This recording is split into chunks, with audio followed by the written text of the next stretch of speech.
Iván Marfán Cabezas es maestro en conservación y restauración de bienes culturales por la Universidad Politécnica de Valencia de España.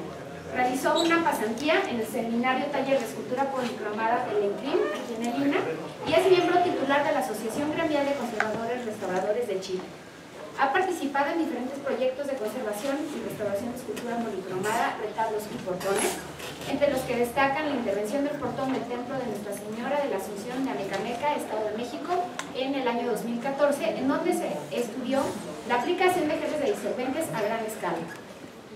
En el periodo 2011-2012 fue residente del proyecto de desmontaje y montaje del retablo de San Juan Bautista Coixtlahuaca, en Oaxaca, un proyecto de la coordinación. Participó en el proyecto de restauración de imágenes religiosas, arte sacro de la Cuarta Región de Chile, del Centro Nacional de Conservación y Restauración del IBAM. Actualmente trabaja como investigador independiente. Pues damos inicio. Muchas gracias por estar con nosotros. Muchas gracias a los organizadores del simposio. La ponencia que voy a presentar tiene como título Quitosano, una alternativa para la consolidación del zapote leñoso. Este trabajo se realizó en la Universidad Politécnica de Valencia entre los años 2013 y 2014, y desde un principio se quiso evaluar la eficacia del quitosano como consolidante para madera, por lo cual se consideró oportuno utilizar un producto que se utiliza aquí en México, elaborado por la restauradora Luisa Maynó, que está compuesto por polisacáridos de quitosano. Este compuesto se llama Reconos 220. Por otro lado, se quiso utilizar un producto de naturaleza totalmente diferente. En este caso se utilizó una resina alifática que se comercializa en Europa con el nombre de Regalres 1126. Estos dos productos se impregnaron en muestras de madera y luego se sometieron a dos ensayos de resistencia mecánica. Y eso es lo que vamos a exponer a continuación. Los objetivos del proyecto pues, justamente eran estudiar el comportamiento físico-mecánico de estos dos productos consolidantes aplicados en probetas de madera con diferentes niveles de deterioro. Luego, evaluar los cambios de las propiedades mecánicas de la madera consolidada a través de los ensayos de resistencia mecánica. Identificar el nivel de penetración de los consolidantes utilizando la microscopía óptica y el análisis termoeléctrico, comparar el grado de consolidación de los diferentes productos con la diferente cantidad de aplicaciones. Y por último, valorar el comportamiento y eficacia del Reconos 220 como consolidante para madera. El trabajo se dividió en dos partes. En una primera parte se hizo una recopilación de los diferentes productos utilizados a lo largo de la historia para la consolidación de madera, y asimismo se hizo una identificación de cuáles son las características ideales que debe tener un consolidante. Y la segunda parte fue el desarrollo experimental. Pues en este se hizo una selección de la madera, la preparación de los cortes de las probetas, la selección de los dos productos antes mencionados, la aplicación de los consolidantes y finalmente los ensayos de resistencia mecánica. Esto se hizo un primer ensayo de resistencia a la compresión axial y un segundo ensayo de resistencia a la ruptura fricción a 3 puntos. Luego, pues, los resultados y las conclusiones. Pues gran parte del patrimonio cultural que conocemos, muchas veces encontramos bienes que están construidos con madera. Estos bienes, en muchos casos, se ven afectados por el ataque de insectos xilófagos. Y la madera se debilita, pierde sus cualidades mecánicas y se queda muy frágil. Entonces, para contrarrestar estos efectos, generalmente se realizan procesos de consolidación. Y aquí, pues, varios autores pues, denominan a la consolidación como un tratamiento destinado a devolver la cohesión, resistencia y elasticidad de los materiales de las obras de arte. Es decir, muchos concuerdan justamente en ese tema, en devolver la resistencia, elasticidad a los objetos. Pero pues nosotros quisimos analizar cuáles eran las características ideales que debe tener un consolidante. Y igual, varios autores definen que los consolidantes deberían transmitir fuerza, tener suficientemente resistencia, flexibilidad, dureza, tener el poder adhesivo, no ser tóxicos, que no alteren la apariencia del objeto y que permitan la penetración. Todas estas características realmente que un producto cumpla con todos estos puntos es muy difícil. No existen los productos ideales. Es por eso pues, que se siguen haciendo este tipo de investigaciones para ver si realmente se puede concluir con un producto que cumpla con todas estas características. Analizamos un poco a lo largo de distintas fuentes consultadas cuáles son los productos que se han utilizado a lo largo de la historia para la consolidación de madera. Y aquí los dividimos en dos grupos: los naturales, que los principales que se han utilizado pues, son las colas animales, las resinas, las gomas, las ceras animales y algunos aceites. Y dentro de los productos sintéticos, los más utilizados son las resinas vinílicas, las resinas acrílicas, las resinas termoinducibles, pues las ceras sintéticas y en la actualidad justamente las resinas alifáticas. Estos productos sintéticos se ha comprobado que a la larga provocan en la madera que ésta se vuelva más dura, que sea menos flexible, que haya un aumento de peso considerable, además de la poca compatibilidad con el material, y son procesos poco inocuos, es decir, tanto para el medio ambiente como para las personas que realizan estos tratamientos. Pues ahora, después de esta pequeña introducción, pues vamos a explicar el trabajo experimental que se hizo. Pues lo primero fue hacer una selección de la madera. Pues esta madera se obtuvo de dos vigas que se encontraron pues, a los alrededores de la Comunidad de Valencia, que pertenecían a la techumbre de una estructura del siglo XIX. Estas maderas estuvieron expuestas a la intemperie alrededor de 5 años y presentaban diferentes niveles de deterioro hasta llegar a la pudrición. Entonces pues, se encontró que era un material óptimo pues, para llevar a cabo el trabajo. Y aquí pues se puede ver la diferente ataque de insectos que presentaba. Había 3 tipos de nivel de ataque: uno que era más puntual, uno regular y uno ya en estado ruinoso. Posteriormente se hizo una identificación de la madera y se pudo pues, constatar a través de los cortes histológicos que en el campo de cruzamiento del corte radial esos óvalos son característicos de la variedad del pino pinaster.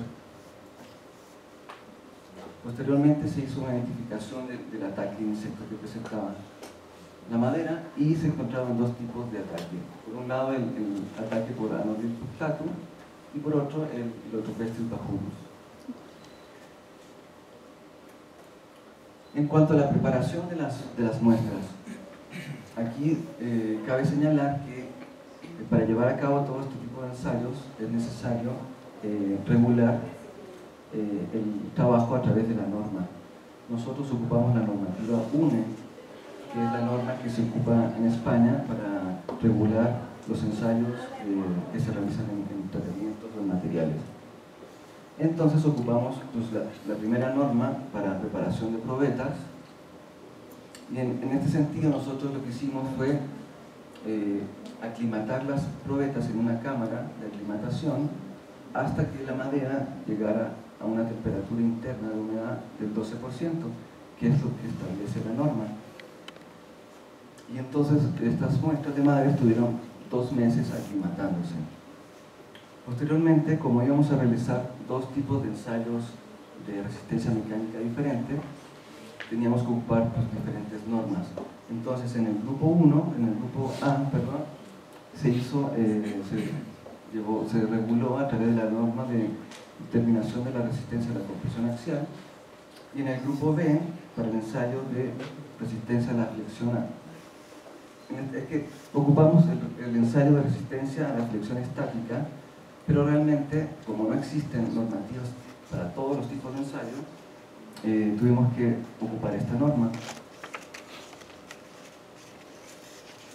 Luego hicimos la selección del nivel de deterioro de las muestras. En este caso lo hicimos a través del peso y la densidad.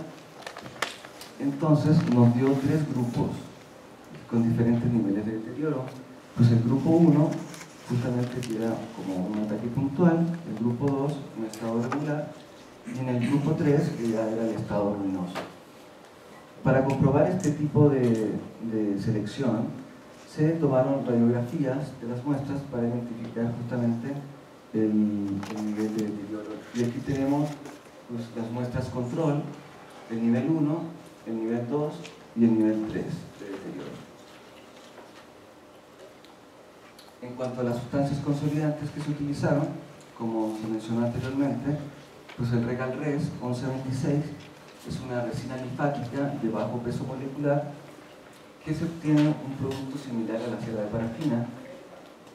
Pues actualmente se utiliza bastante en Europa para los procesos de consolidación de madera.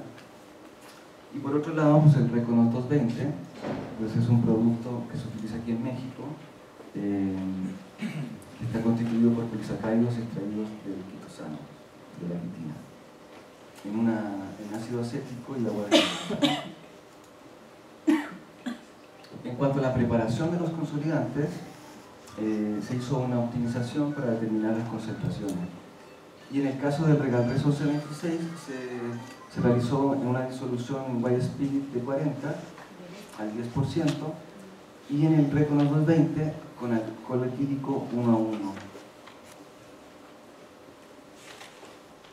En cuanto al método de aplicación de los consolidantes, se trató de realizar un tratamiento que fuera real cuando uno le toca intervenir una obra in situ.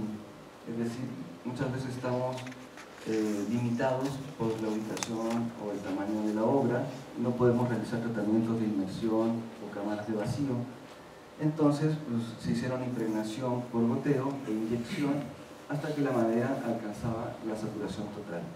En un primer paso se aplicaba por la cara anverso, luego se giraba a 180 grados y se aplicaba por la cara reverso, hasta que la madera estaba totalmente saturada, controlando siempre el ambiente y la humedad relativa que se estaba haciendo la aplicación.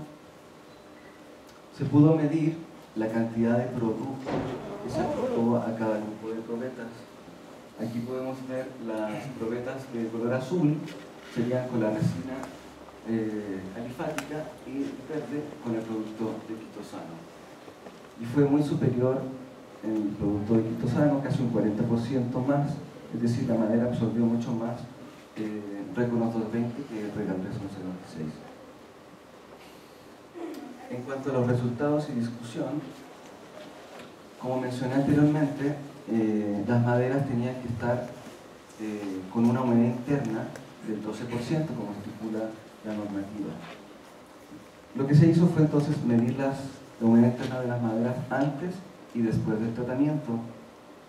Eso nos daba ciertos datos que mencionaremos a continuación, pero aquí es importante ver que las muestras impregnadas con la resina Regal-Res 1126 hubo una disminución del contenido de humedad próximo al 1%, pues, y en el caso del Reconos 220 se mantuvieron casi igual a las muestras control, como podemos ver aquí.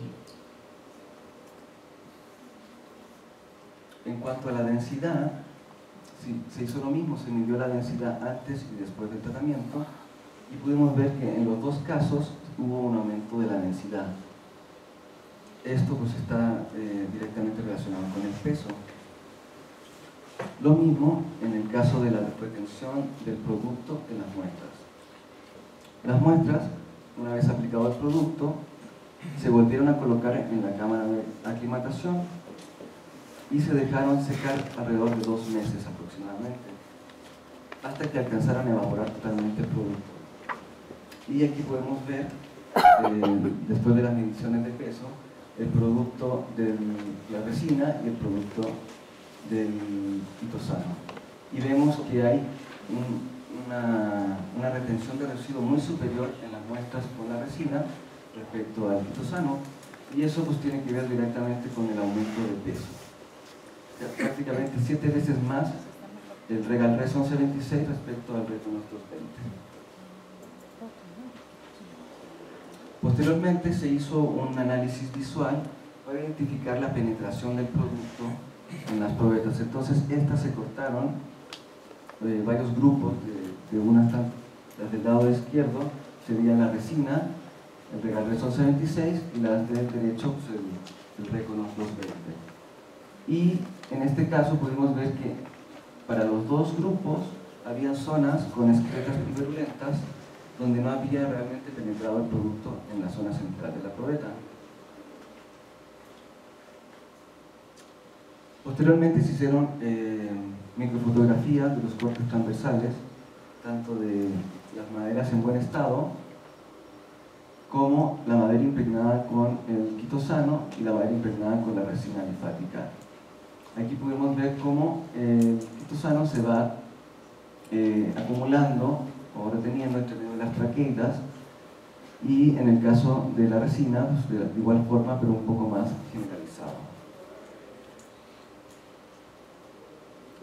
Posteriormente se realizaron ensayos de absorción. Aquí vemos el nivel de deterioro 1, nivel de deterioro 2 y nivel de deterioro 3. Estas serían las muestras control, las muestras impregnadas con el Reconos 220 y las muestras impregnadas con el Regalres. Y lo que se pudo verificar a través de este ensayo, que las muestras impregnadas con la resina presentaban un carácter hidrófugo mayor en relación a las muestras con el Reconos 220. Y eso pues lo vemos por la curvatura que se genera al borde de la gota.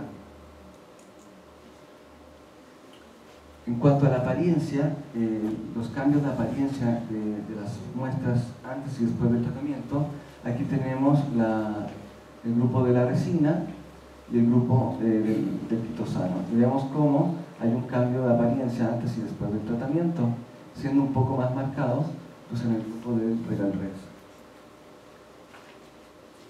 Y esto pues, con las microfotografías se pudo ver cómo se genera aquí una película más gruesa y de color rojizo en el grupo del Regalres, a diferencia del quitosano, que genera una película más delgada y más amarilla.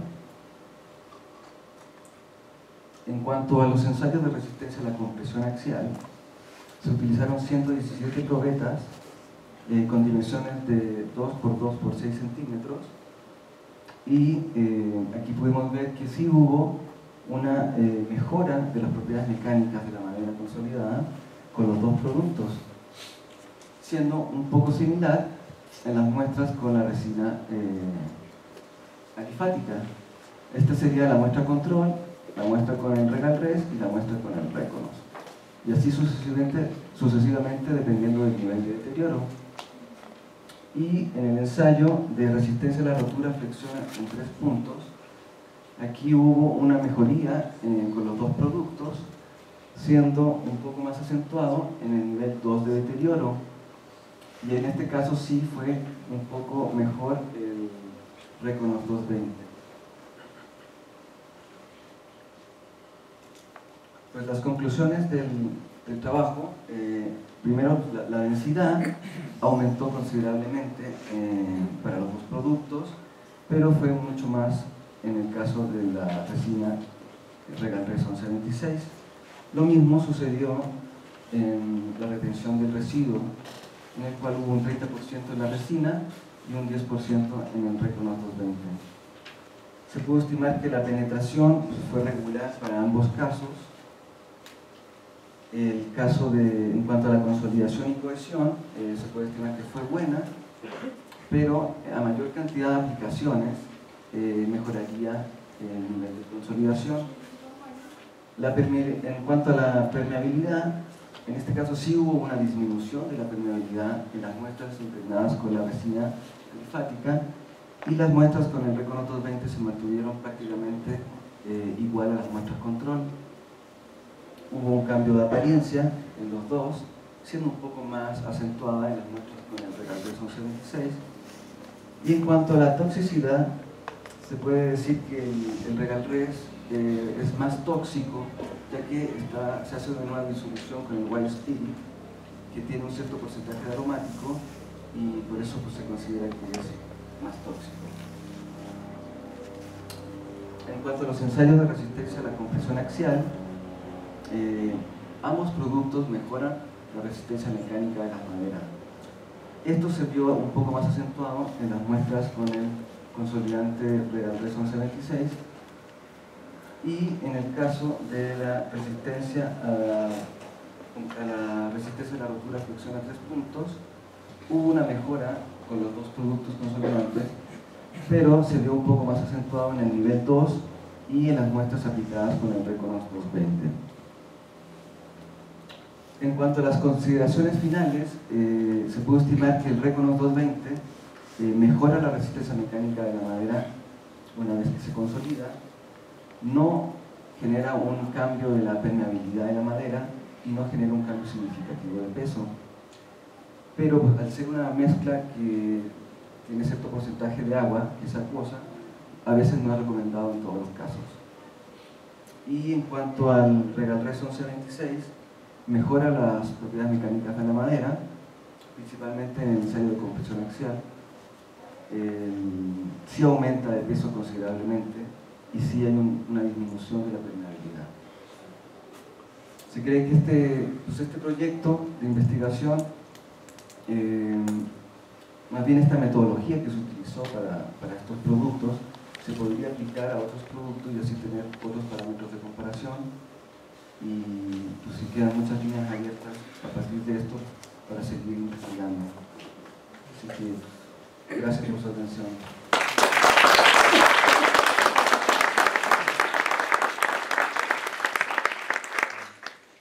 Las preguntas te las vamos a hacer en un momento. Ahora,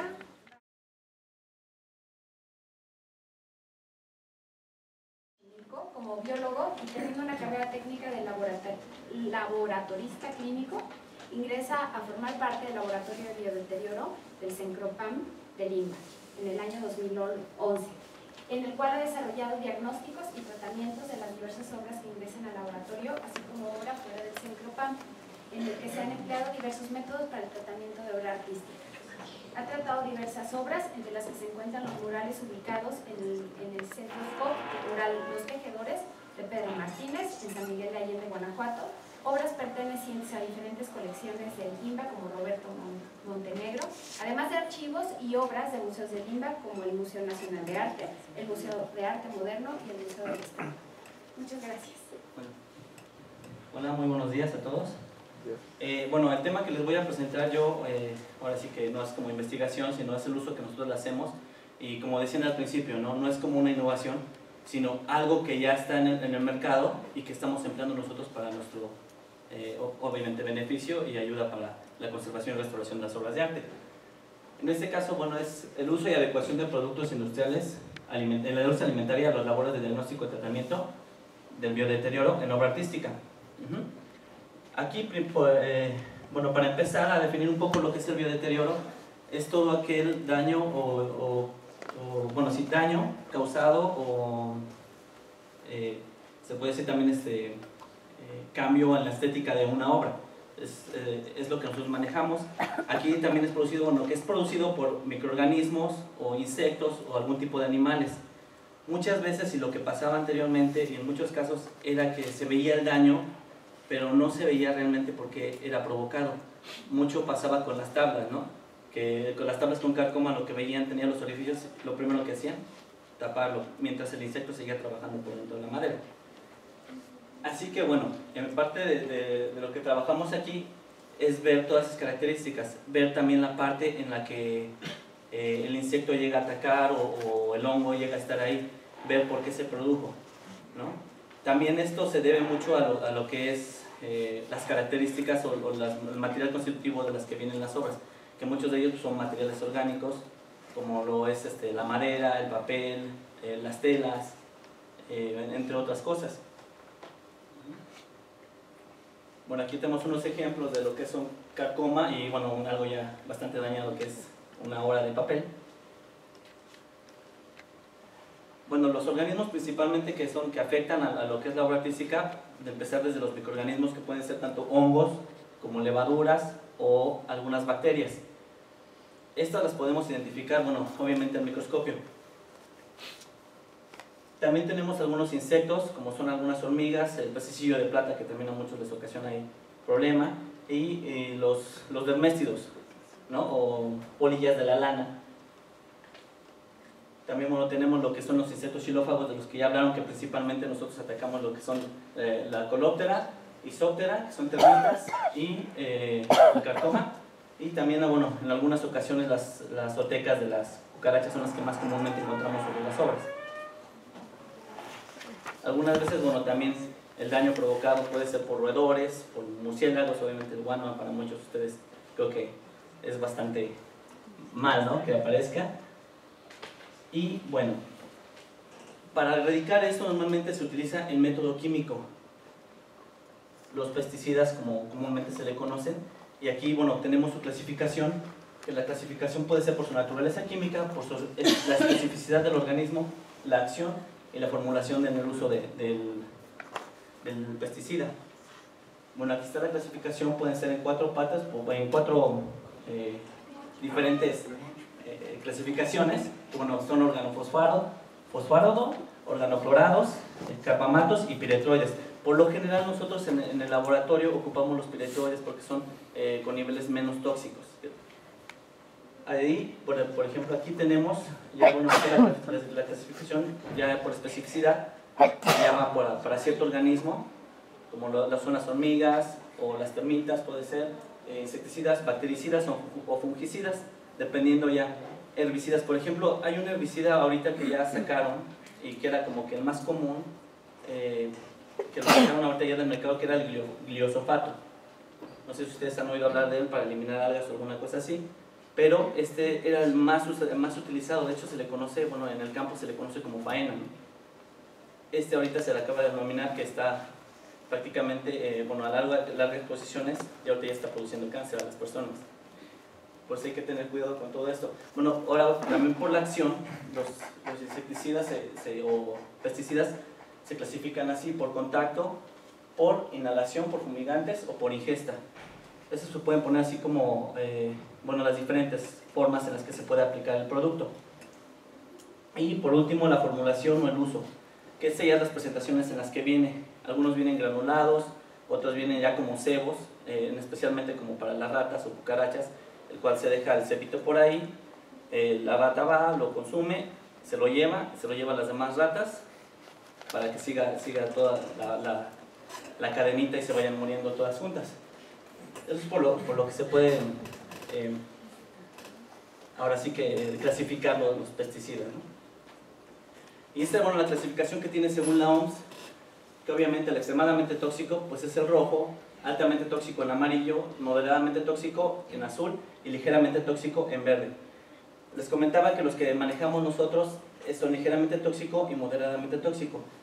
La cuestión aquí es darles también una rotación, porque como saben, los insectos pueden hacerse inertes se pueden hacer resistentes a lo que son algunos insecticidas. Por eso nosotros tratamos de hacer la rotación de, ahorita le pusimos tal vez el siguiente año le ponemos otro, y tratar de rotar todo, siempre. Esa es en la manera de aplicarlo. Ahora, el objetivo del laboratorio de biodeterioro es coayudar a la conservación y restauración. ¿Esto de qué manera? Buscando formas o métodos que sean menos tóxicos tanto para las obras como para las personas o los usuarios. Sobre todo el Cencropam, ¿no? Que bueno, ahí las obras van y van directamente sobre las personas, que las tocan directamente, a veces sin uso de guantes o del material adecuado. Y si nosotros les aplicamos algo tóxico, obviamente ellos lo van a estar inhalando. Y prácticamente es así lo que se hace. Para empezar aquí, un poquito de lo que más utilizamos son algunos productos de la industria alimenticia, sobre todo para la identificación de microorganismos. En el diagnóstico que nosotros hacemos, en primer lugar, buscamos algo para una toma de muestras en la cual no estuviera o no causáramos algún daño sobre la obra. Habíamos oído hablar bueno, sabíamos de los hisopos estériles, que los podíamos hacer nosotros, que los podemos esterilizar, podemos hacer la toma de muestra para que salga totalmente estéril. pero obviamente es preparar los hisopos, preparar también un caldo o una solución salina para poderlos inocular en un momento o guardarlos en lo que se vacían en las cajas de Petri o medios de cultivo. Y también obviamente la preparación de los medios de cultivo es bastante larga, y sobre todo el crecimiento ahí es como de 5 a 7 días en las cajas de Petri. Ahora, lo que se buscó y se encontró fue que en la industria alimenticia había ya algunas adecuaciones que se habían hecho, sobre todo porque en la industria alimenticia es importante tener y saber que sus productos o sus alimentos no están contaminados. Porque se imagina, sacan un lote que está contaminado y no lo pueden identificar a tiempo, el lote puede salir al mercado o igual todo lo demás que vaya saliendo atrás se va contaminando. Así es que ellos crearon, por ejemplo, para bueno, aquí, bueno, es lo que les comentaba, el monitoreo. Le hacemos un diagnóstico de las obras. Aquí identificamos el material, tanto los materiales como la plaga o la peste que está afectando la obra. Se hace una propuesta de solución, se le aplica lo que es esta propuesta, se hacen medidas preventivas y obviamente se está monitoreando y regresa todo al mismo círculo, ¿no?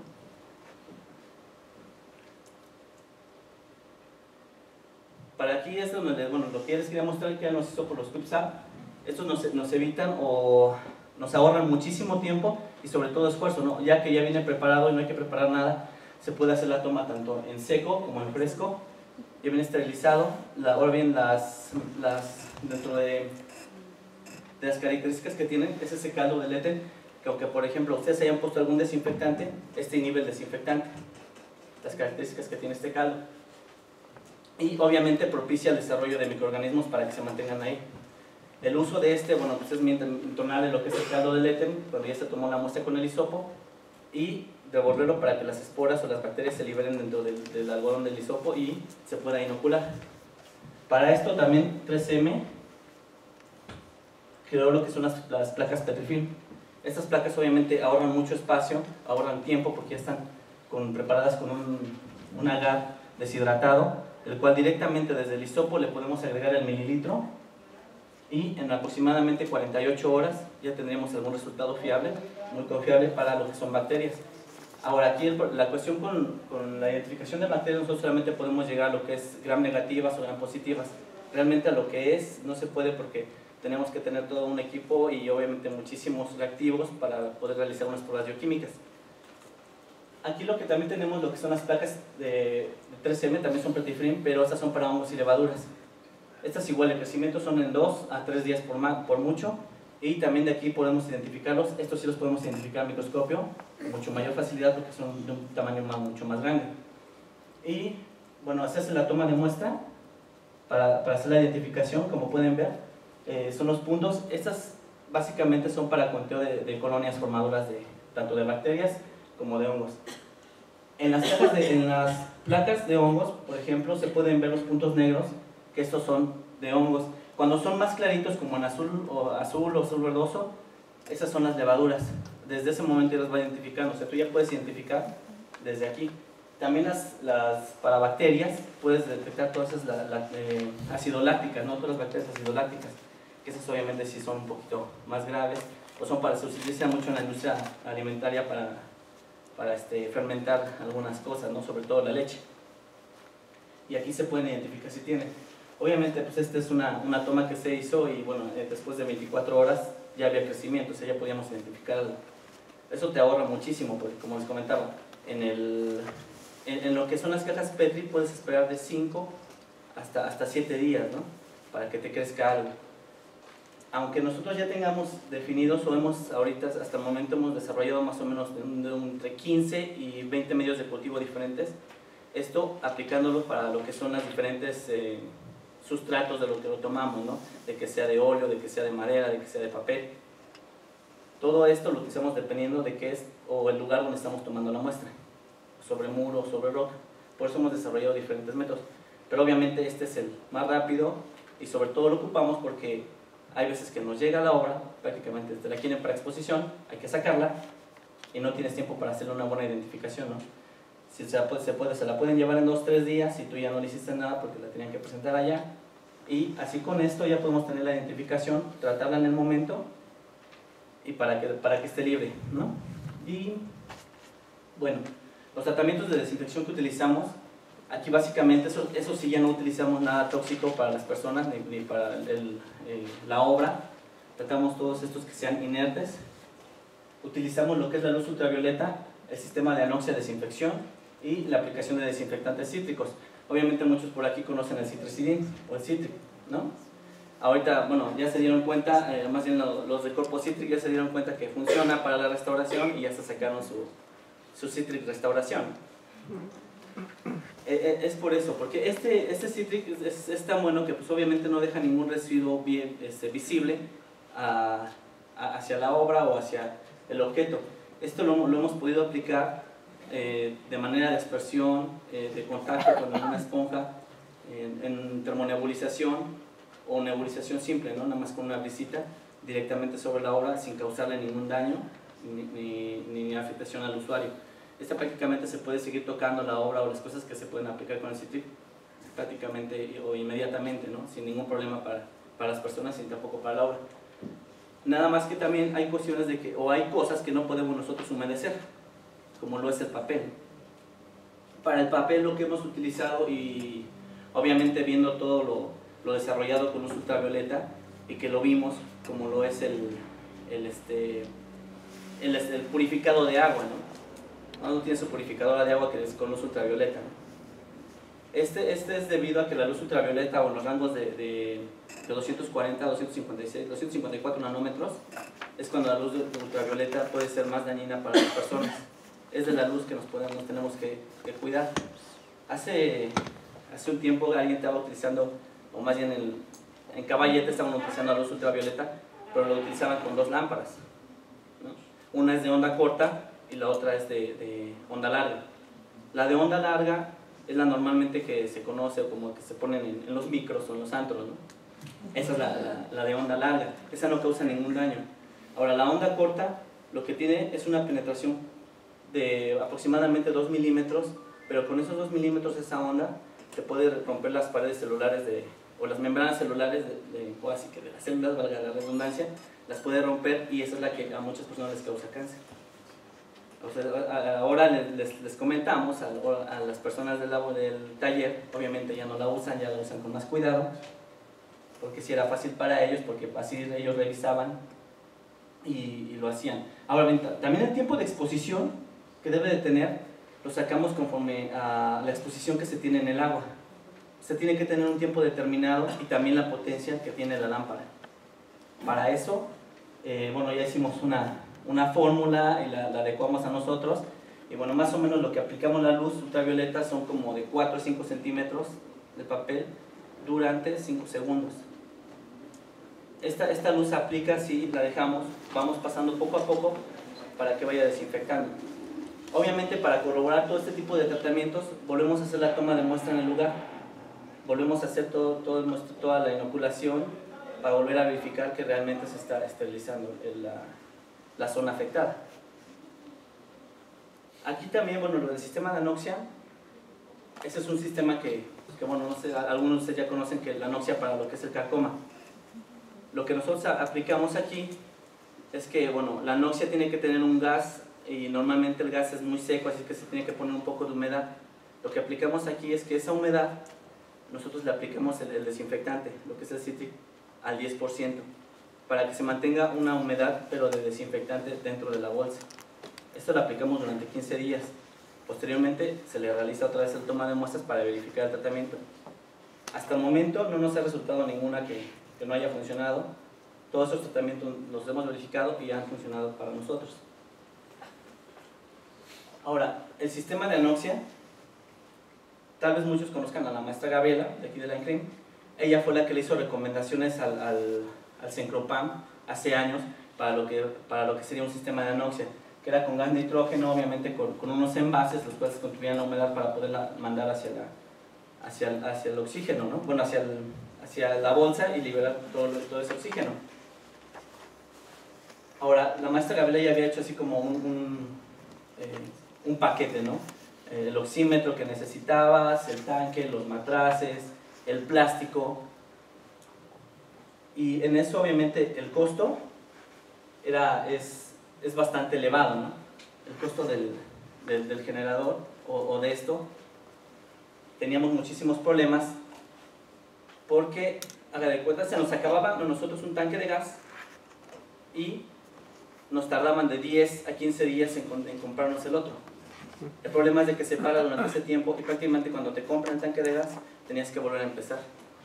Por lo que se desarrolló, se vio y se estuvo investigando qué tipos de sistemas de anoxia son los que se estaban utilizando y, por ejemplo, nos dieron el generador de nitrógeno Veloxi, que obviamente ya, sus beneficios es obviamente que ya te quitas de proveedores, te quitas ya de andar buscando los precios, de que si te llega o no te llega, te ahorras tiempo porque estás generando todo el nitrógeno en el instante y ya no estás rellenando, o sea, tú el nitrógeno lo ocupas en el momento y obviamente el costo de generar este nitrógeno, porque pues obviamente es el aire ambiental lo que ocupas, es obviamente el costo aquí tiene que ser de 3 céntimos de euro por metro cúbico de nitrógeno que utilices. Ajá. Lamentablemente el costo de este equipo en el 2009 era de 28.460 euros. Obviamente es algo que para una institución de gobierno no es tan fácil que te diga, sí, te lo compro, ¿no? Así es que se empezó a buscar dentro de lo que son las industrias, bueno, más bien las distribuidoras médicas o distribuidoras alimentarias, porque obviamente en la alimentación, tanto y en la medicina se utilizan algunos tipos de gases. En este caso vimos que también para lo que es equipo médico existía otro generador que se llamaba Nitrogen 10. Es un generador que se encontraba aquí en Monterrey, que lo podían traer desde Monterrey y que tampoco pagaba el arancel de Europa porque había un convenio con empresas mexicanas para poderlo pasar sin impuestos. Era más o menos bueno, no era lo ideal o lo que pedíamos, pero cubría con todas nuestras necesidades. Este generador, obviamente, su costo es mucho más bajo, lo pueden ver, es de 10.858 euros, o sea, se ahorraron bastante, y creo que más bien lo compraron porque pensaron que era para inflar llantas, ¿no? Sí, de hecho, cuando llegan los de recursos materiales, oigan, ¿y el generador sí lo están usando para inflar llantas? No, pues no era para eso, ¿no? Eso pensaban, yo creo que por eso no lo compraron, pero... Bueno, ya que lo tenemos totalmente disponible, y bueno, el ahorro y sobre todo el tiempo que gastamos o que nos van y nos traigan el tanque, pues es menor. El nitrógeno ya obviamente ya no nos cuesta, lo sacamos de ahí y pues bueno, con este es el que utilizamos todo. Podemos meter al mismo tiempo, lo máximo que hemos estado realizando han sido 6 obras al mismo tiempo estar trabajando.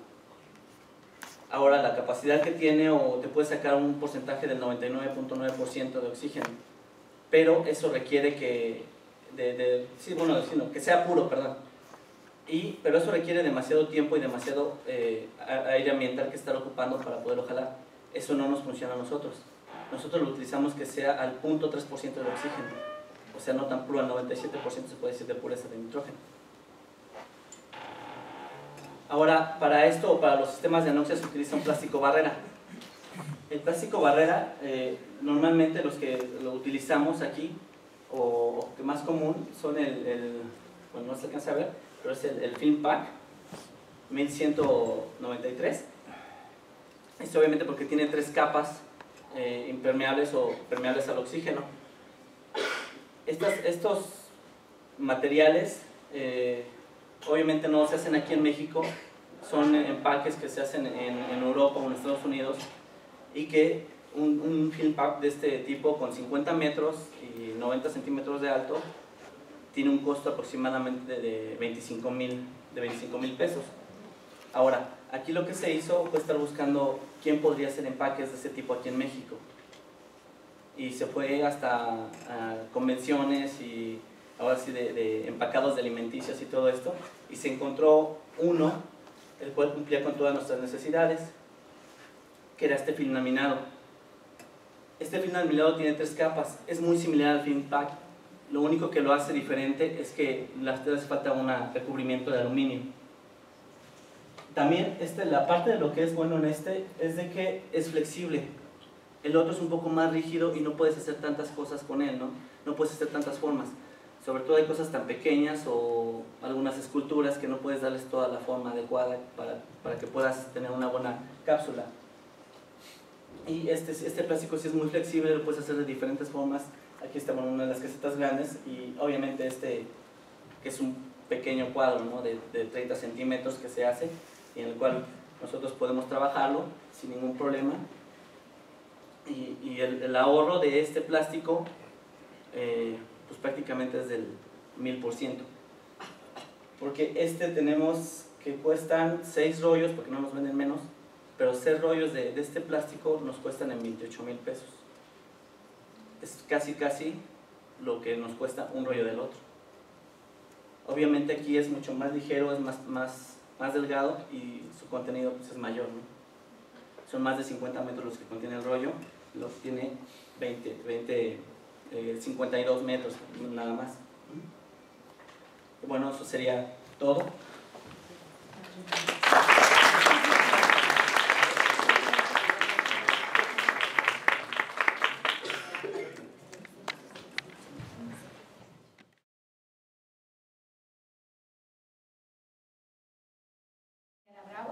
Y nos va a presentar el uso de la liparita como abrasivo para la limpieza de metales y otros objetos. Perdón, es que estoy en la luna.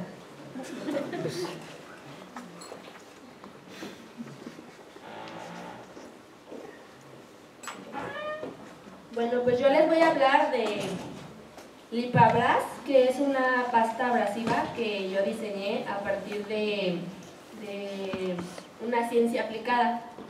Esta pasta no es tóxica, no raya, no se lleva la pátina, no usa conservadores y es súper accesible.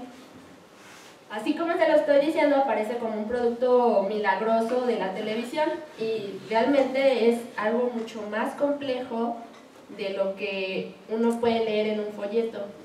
Entonces, cuando nosotros escuchamos la palabra abrasivo, lo primero que se nos viene a la cabeza es que raspa o que rasguña, porque abrasivo es fonéticamente similar a agresivo.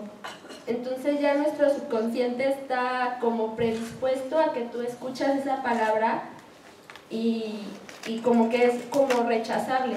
Entonces si yo voy con un restaurador y le digo, oye, hay que limpiar un mural con esta pasta abrasiva, lo primero que me va a decir es no, pues porque obviamente ya tenemos como que conocimiento de lo que conlleva el uso de los abrasivos. Pero, ¿por qué insisto en utilizar una pasta abrasiva? ¿O por qué la empecé a diseñar? ¿O por qué fue mi tema de tesis?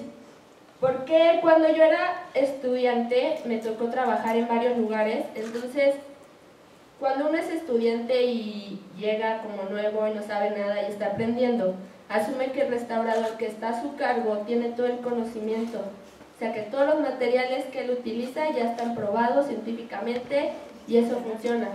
Entonces en uno de mis trabajos yo vi que una restauradora utilizaba una pasta que es similar a la mía y entonces en ese momento pues no me causó nada hasta que terminé la carrera y estaba buscando mi tema y volví a ver el mismo uso de esa pasta en un mural.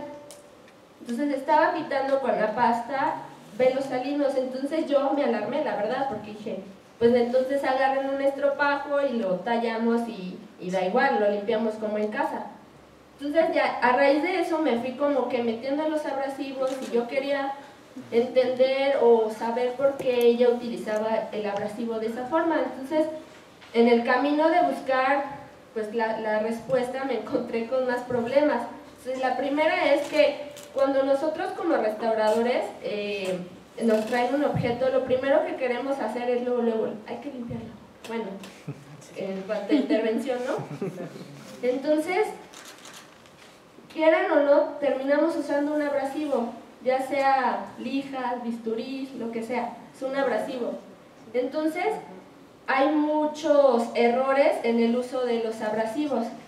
Ahora, como decían en la ponencia anterior, estamos rodeados de sustancias tóxicas por todos lados, entonces todos usamos solventes, todo es ácidos, todo solventes, todo contaminación para nuestro cuerpo y para el ambiente, y creo que hasta ahorita muy pocos hemos tratado como de encontrar una alternativa tanto más saludable para nosotros como para el ambiente. Ese es otro de los problemas. Y el siguiente es que por lo mismo que no tenemos como el conocimiento profundo del uso de un material, no sabemos si hay otra alternativa o no. Y eso es porque no hay como tanta experimentación. O sea, no tenemos tanto tiempo tampoco para hacer lo que yo hice con lo de la pasta. Entonces, primero, si yo quería hacer algo natural, necesitaba buscar un abrasivo que fuera natural. Entonces tenemos dos tipos de abrasivos, los naturales y los sintéticos. Ok, ya descarto los sintéticos porque yo quiero usar naturales. Entonces, tengo mi lista de abrasivos naturales y hay como una pauta de cosas que debe cumplir un abrasivo para su selección. Entonces, tenemos que ver la dureza, la forma del grano, o sea, del tamaño microscópico que tiene el abrasivo, el tamaño, el color, la densidad, la composición química, la disponibilidad, porque no es lo mismo Zacap en Yucatán que Tezontle aquí en Teotihuacán, el costo y las consecuencias para el medio ambiente. Entonces ya buscándole encontré como la perla mágica, que es la liparita. ¿Qué es la liparita? Pues la liparita es una piedra volcánica, tiene una dureza de entre 3 y 5 en escala de Mohs. ¿Por qué escogí la liparita? La liparita es muy similar a la piedra pómex.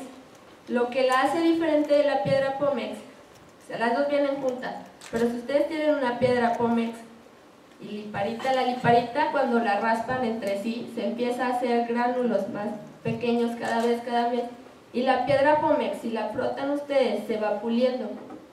Entonces, las estructuras son similares, solo la forma microscópica como que va modificando entre angulosas y circulares, o depende. Y aparte, su alta fiabilidad lo hace un excelente abrasivo. Ahora ya tengo mi abrasivo, entonces, ¿cómo voy a hacer que este abrasivo funcione, que no dañe, que sea tan maravilloso como lo dije al principio? Pues bueno, entonces, en mi búsqueda encontré esta ciencia que se llama tribología. Entonces, la verdad que al principio no entendía nada y no sabía ni cómo la iba a aplicar a la conservación y la restauración, solo porque estudia estos tres fenómenos que ven, que es la fricción entre dos cuerpos en movimiento, el desgaste como efecto natural del fenómeno primero y la lubricación como medio para evitar el desgaste. Pero luego, si ya lo pensamos bien, en realidad nosotros funcionamos a raíz de esta ciencia. Nuestro cuerpo es un sistema tribológico. La rodilla, los brazos, todos nosotros somos un sistema tribológico. Entonces, en restauración, la verdad es que nos enfocamos mucho al segundo fenómeno, el desgaste. Nosotros le llamamos de forma bonita limpieza, pero en realidad estamos desgastando una superficie de un objeto para eliminar algo que se depositó en él. Entonces yo dije, bueno, limpiar, desgastar, bueno, voy a estudiar el desgaste. Entonces vi como las tres partes que tiene el desgaste abrasivo. Está la abrasión de dos cuerpos, que eso lo vemos cuando estamos con el bisturí ahí dándole a la concreción. La abrasión de tres cuerpos, que es mi pasta, o sea, es un medio de un medio de aplicación, el abrasivo y el objeto. Y la erosión, que es el sandblasteo, todo el mundo lo conocemos, ¿no? Entonces, para hacer mi pasta tuve que hacer un tribosistema, algo que fuera como aplicado. Entonces, un tribosistema es mucho más complejo que este esquemita, porque aquí, o sea, sí, obviamente tú seleccionas tu objeto. Mi experimentación fue en placas de bronce. Entonces Del objeto yo necesitaba saber la técnica de manufactura, el deterioro, y lo que yo quería hacer era pues limpiarlo, ¿no? Entonces, ¿con qué? Con un abrasivo. Y ese abrasivo que necesitaba un tribosistema, entonces es un circulito que gira alrededor de esta ciencia. Entonces ya mi metodología fue para encontrar este abrasivo que les voy a presentar. Es como, o sea, tiene que haber dos sólidos. Entonces es el objeto que se va a limpiar y la pasta que vamos a utilizar, o sea, la pasta abrasiva. Un agente lubricante es el medio, o sea, en que está inmersa la pasta. Porque necesitas o sea, no puedo poner yo directamente la liparita porque no me funcionaría, es como, mejor pongo una lija. Entonces necesitaba como encontrar un medio que hiciera como un colchoncito entre, en este caso, el metal y el abrasivo, que hiciera solamente lo que yo quería, eliminar las cosas que no quería de la superficie y no irme hasta la superficie original. Entonces hice una suspensión con agar-agar y suspendí ahí como que las partículas abrasivas. Después, como ya les decía, tenía que conocer la manufactura y los mecanismos de deterioro, entonces no pude empezar desde un objeto ya corroído, sino que yo tuve que empezar del origen para aplicar el tribosistema. ¿Por qué? Porque un objeto corroído ya ganó un peso. Entonces yo ya no podía aplicar una fórmula que les voy a enseñar al rato, porque ya estaba depositado en el objeto la corrosión. Entonces esa corrosión agrega un peso. Entonces en mi tesis yo hice 3 fases. Primero hice la fundición de 2 especímenes, uno de bronce fosforoso y otro de bronce rojo, para ver pues cómo eran los diferentes tipos de corrosión, y uno para asimilar como objetos arqueológicos y otros industriales. A la par, esas mismas plaquitas les hice 2 tratamientos diferentes. Una las pulí a acabado espejo y otras las dejé sin pulir para ver qué pasaba. Después de que ya hice todo el rollo de la fundición y 120 especímenes para repetir, para que la repetición del tribosistema según las normas de la ACTM me dieran los resultados correctos, tuve que entrar a lo que son pruebas de corrosión acelerada, porque ya tengo mi espécimen, ahora necesito tener como la corrosión, o sea, lo que le voy a eliminar. Y entonces sumergí las piezas en ácido sulfúrico y otras en agua salina. Entonces ya en unas iba a tener sulfuros y en otros cloruros. Entonces lo que yo quería quitar de estas placas de bronce era la tacamita y la paracatamita, y dejar únicamente la tenorita y la cuprita, que son compuestos más. Entonces, ¿cómo lo iba a lograr? Si un abrasivo luego lo vamos a poner y se va a llevar todo, hasta la pátina, todo. Entonces, mediante una formulita, encontré una forma de hacer el grano, o sea, seleccionar el grano para eliminar únicamente lo que yo quería. Entonces, si por ejemplo la tacamita y la paracatamita tienen entre 3 y 3.5 de... Voy a tomar un poco.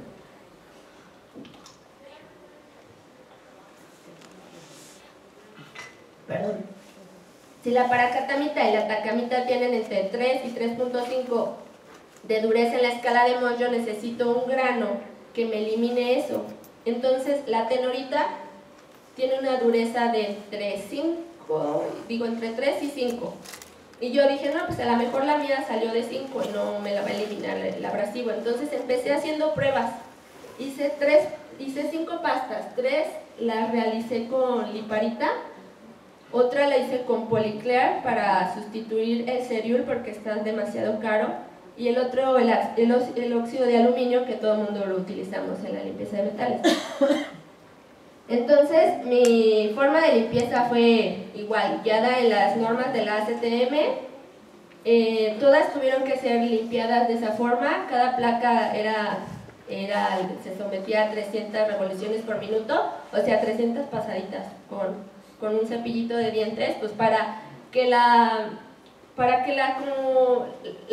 ciencia se aplicara. ¿Por qué? Porque necesitábamos ver desde origen cuánto pesó cuando recién las fundí, cuánto peso ganó cuando las corroí y cuánto peso perdió cuando las limpié. Entonces, en base a esos datos, se va desarrollando como que la fórmula que ya me llevó a desarrollar el producto. Entonces, estos fueron los resultados de la primera pasta. Como ustedes ven, los porcentajes andan entre el 80 y el 60% de limpieza, o sea, está bien. Todavía es un poco abrasiva, respeta un poco la capa de tenorita, en algunos lados se la lleva, pero ahí está. Y microscópicamente no se ve ningún rayón o ningún residuo. Bueno, hay unas rayitas que se pueden observar, pero es por el momento en que yo las pulí, porque las hice con lijas, el acabado yo se los di con la lija. Entonces, pero así de la pasta no. Entonces esta es la segunda pasta, que vemos que el porcentaje anda entre igual 70, 60. Está la capa de tenorita ligeramente. Vemos que casi no hay residuos, no hay rayones como en las siguientes dos pastas. Bueno, esta también es de liparita. Ahí sí respetó más la pátina. También no se notan ningún rayón, ningún residuo. Hay algunos defectos de la fundición, pero pues eso no lo pude evitar. Y esta es, ahora sí, una de las pastas que son industriales, el Polycler. Es un abrasivo y los porcentajes son por arriba de los 100. ¿Esto qué quiere decir?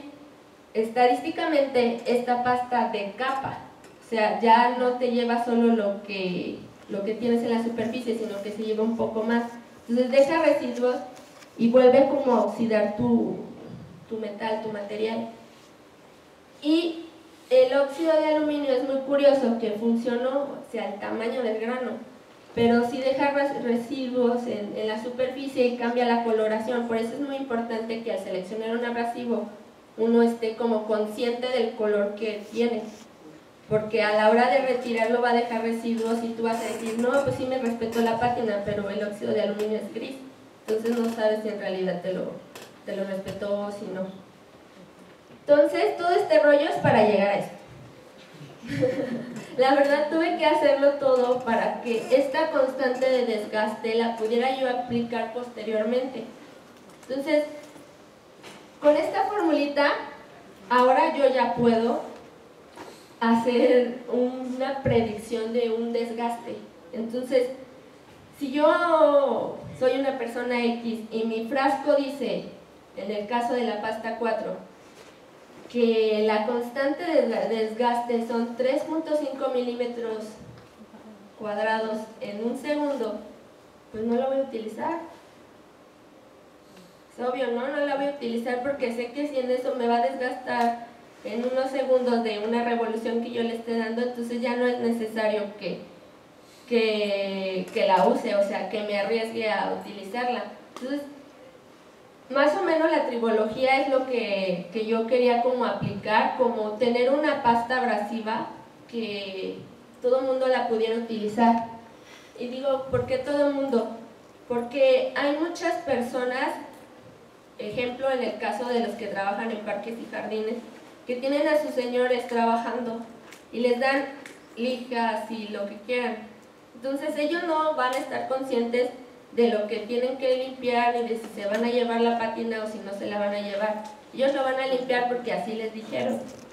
Entonces, yo tuve la idea así como de crear una pasta y dije, no, bueno, pues si hacemos una pasta que puedas tú saber que por más que le talle a la persona, no va a pasar de ahí,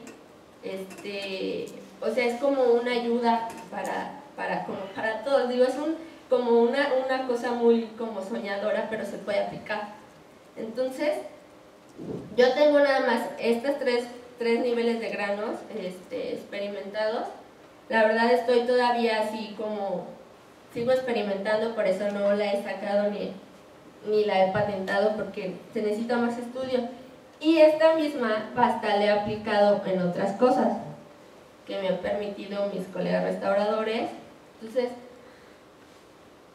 son ligeras cosas que sí pueden cambiar. Por ejemplo, en el del trofeo de bronce, pues nada más sirvió para pulirlo, la verdad. En las revoluciones que he llevado estandarizado para ver si limpio o no. Entonces, pues ese de metal como sea, pero ya en la pintura mural ya es como, o sea, sí ya causa impacto. Entonces, ¿cuál era la problemática de este mural? Había las sales que estaban depositadas en la pintura, si tú las quitabas con un solvente o le ponías agua, se venía con todo y el pigmento. Entonces la ventaja de la pasta es que tú haces tu formulita y entonces te sale un tamaño de grano que tú debes utilizar únicamente para quitar el velo salino. Entonces no necesitas ni darle talladas, una pasadita y puedes salvar la pintura.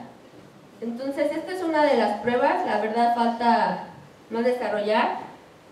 También tengo la limpieza de unos exvotos, no necesité ningún ácido, no necesité nada, solo apliqué la pasta y ahí está el resultado. Entonces también es una forma como de nosotros ir economizando y pues en cierta forma como ayudando al ambiente a ya no usar tantos solventes ni ese tipo de cosas. Entonces, pues aquí está otra prueba de pintura mural. No le pasó nada a la pintura, te lo juro. Estuvieron supervisando en todo el tiempo y la verdad es que ha dado buenos resultados. O sea, a mí sí me daba miedo pues, arriesgarme como que a mostrar que se puede usar un abrasivo en un mural, pero hay que ser consciente de lo que estás usando y saberlo utilizar. Entonces, otra de las cosas que yo he estado ahorita investigando es en cantera, o sea, ya para evitar el uso como del sanblasteo y todo eso. Entonces está como en investigación, porque la verdad hice unas pruebas con las 3 pastas que tengo y no me dieron tan buenos resultados. Digo, no está tan mal, pero necesito ir más allá, porque no elimina por completo pues lo que queremos. Y sería muy interesante ya irlo desarrollando para la hora de quitar el graffiti. O sea, sí lo quito, pero yo siento que le falta un tamaño de grano más grande, entonces necesito hacer toda la investigación y pues, o sea, en eso estamos, por eso. Y ya, pues, por último lo que les dije, mi clase de televisión. Y pues ya, quien quiera, la verdad, dejarme experimentar en sus objetos, se los agradecería mucho. Igual si quieren una muestra me la pueden pedir, lo que quieran. No está a la venta, la verdad es que estoy experimentando y me gustaría que todo el mundo la probara, porque igual y a lo mejor yo estoy bien soñadora y ni es así, ¿verdad? Y ya, muchas gracias.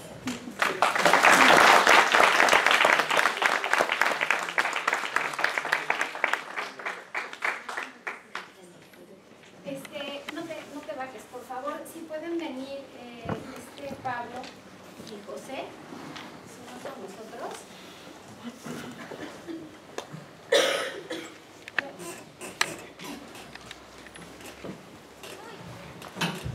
Yo les agradezco a los 3 las presentaciones, creo que son muy interesantes y digo, no quiero tomar más tiempo porque estamos acotados, pero yo creo que hay preguntas en el público. Hola. Hola, para el primer ponente respecto al quitosano que utilizaste para las maderas, nos diste una introducción sobre que los principales agentes que la dañan pues son bichos, ¿no? Y después describiste propiedades físicas que se mejoran con el quitosano. Mi pregunta va sobre si no pretenden probar el ataque, si tus productos mejoran o repelen el ataque de los microorganismos o de los insectos que comen madera.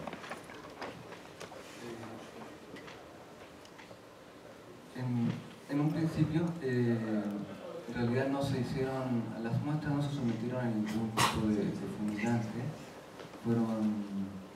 se prefirió utilizar más bien la madera libre de cualquier otra sustancia para evaluar realmente la efectividad de los productos que se ensayaron.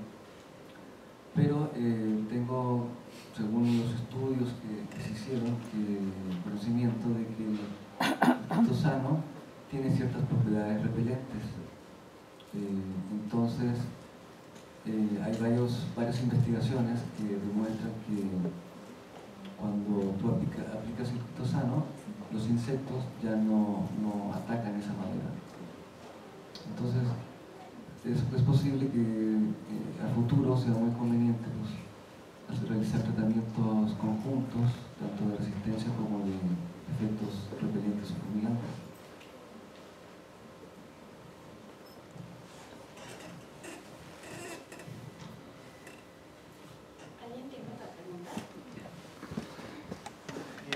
¿Qué tan viable es la consolidación de alguna estructura, ya digamos una viga de madera, con algunos de los productos que tú mencionabas? Justamente yo creo que con este trabajo se logró de cierta forma responder a la pregunta inicial de la ponencia, que era si es una alternativa al quitosano para la aplicación de consolidación de soporte luminoso, y efectivamente se puede verificar que sí.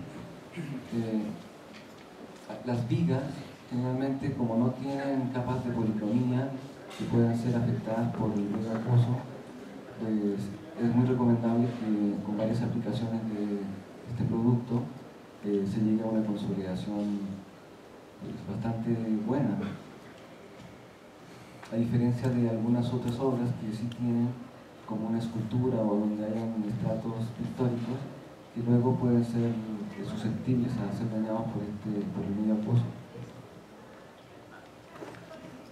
Había una pregunta allá atrás.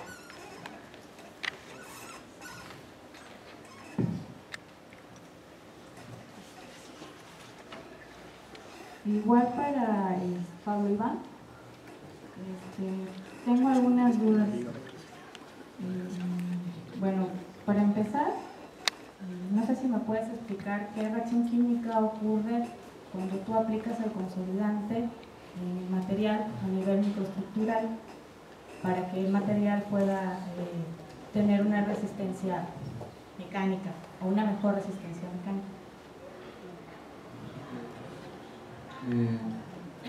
Pues como la reacción química, más bien yo creo que es pues el producto justamente se introduce dentro de la madera y se va evaporando. Entonces lo que queda es un residuo en el interior de los poros de la madera que va rellenando de cierta forma esos espacios vacíos. Realmente pues como la reacción química yo creo que sería como una evaporación. Bueno, ¿qué compuesto químico es el que queda entonces? Pues queda efectivamente pues, el quitosano. Los polisacáridos de quitosano son los que van a quedar inmersos entre medio de los poros de la madera. No sé si te respondí con eso. Está bien. Para Miriam también, algunas preguntas. ¿Sí me diste el tamaño de grano que quedó al final de tu pasta? Sí, o sea, todo lo que yo hice para... Es que si no, lo iba a hacer larguísimo y se iban a aburrir. Pero todo lo que yo hice para la pasta está así como el chapulín colorado, fríamente calculado. Entonces, yo hice todas las mediciones de todo. Pesé las placas antes, o sea, antes de la corrosión, después de la corrosión, después de la limpieza, todo. Entonces para lo del tamaño de grano, primero tuve que haber hecho todo eso de los pesos y sacar una media, y después con los tamices, así ir evaluando como que el tamaño de grano. Según mi idea era que yo tuviera granos vastos, medios y finos, pero realmente es que los granos finos no es que esté chiquito, realmente son unas cosas microscópicas que solo en la industria los puedes realizar. Entonces, por más que tú tengas aquí un abrasivo y lo hagas tú a molienda, lo que tú puedas hacer con tu mano no va a ser un grano fino. Entonces, lo más que vas a llegar a realizar son granos medios. Entonces, eso se mide con las mallas y ya tú los estandarizas. Si quieres un grano más gruesecito, pues tú vas utilizando las mallas. O sea, con eso se mide el grano. Gracias. Después de que tú aplicaste la pasta al material, ¿analizaron si hubo algún tipo de contaminación que pudiera provocar una reacción de oxidación y formar fases minerales sobre el... Sí, pues sí. Bueno, es que a lo mejor lo pasé muy rápido, pero las fotografías microscópicas, yo donde decía que no había rayones ni residuos, o sea, eso fue lo que se vio microscópicamente. O sea, lo que era la Polycler y el óxido de aluminio sí causaban, o sea, tú lo ves microscópicamente la reacción, se ve rojizo, o sea, se está volviendo a activar, y cuando ya se estabilizó, o sea, la placa se queda como de un solo color, un grisáceo, para que me entiendan. Gracias.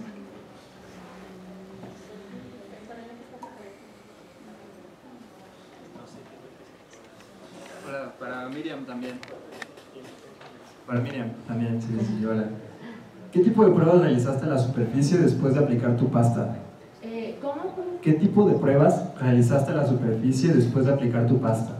Pues la primera era yo quería ver microscópicamente si había rayones.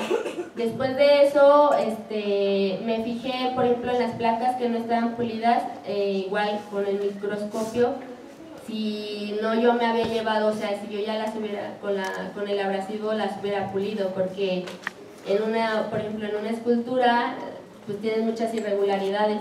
Entonces,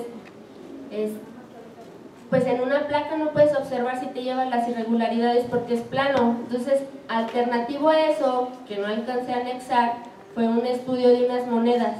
Entonces, con las monedas, a microscopio todo, ¿no? Y con difracción de rayos X para ver si me había quedado la tenorita, que era lo que yo quería salvar. Entonces, ahí iba a observar al microscopio si me llevaba el relieve de la moneda. Entonces, yo hice ese experimento con la moneda, no se llevó ningún relieve, no había rayones. En cambio, con el Polycler y el óxido de aluminio, en el Polycler sí, o sea, llegaba a raspar y como que a rebajar el nivel de la moneda. Y en el caso del óxido de aluminio dejaba mucho residuo, entonces a la hora de la difracción, pues te salía óxido de aluminio. Entonces, así te das cuenta si queda residuos o no, porque visualmente tú lo ves limpio. Entonces, más que nada fueron esos dos. Vale, gracias.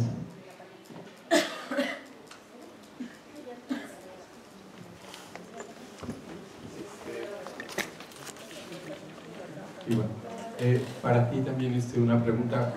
Desconozco un poco el uso del óxido de aluminio precisamente como este tipo de abrasivo. ¿Tiene algún beneficio extra? ¿Evita que sufra nuevamente el proceso de corrosión? ¿Me podrías platicar un poco? ¿Mi pasta o el óxido de aluminio? El óxido de aluminio. No, el óxido de aluminio en realidad no lo usan como abrasivo, lo usan como disuelto, o sea, para sumergir la pieza. O sea, yo lo utilicé como de esta forma porque quería como comparar el tamaño de grano que tiene, pero en realidad no, o sea, no te puedo asegurar que lo usen igual como abrasivo porque mancha demasiado. Entonces la mayoría de las veces lo disuelven y lo utilizan así como sumergido la pieza.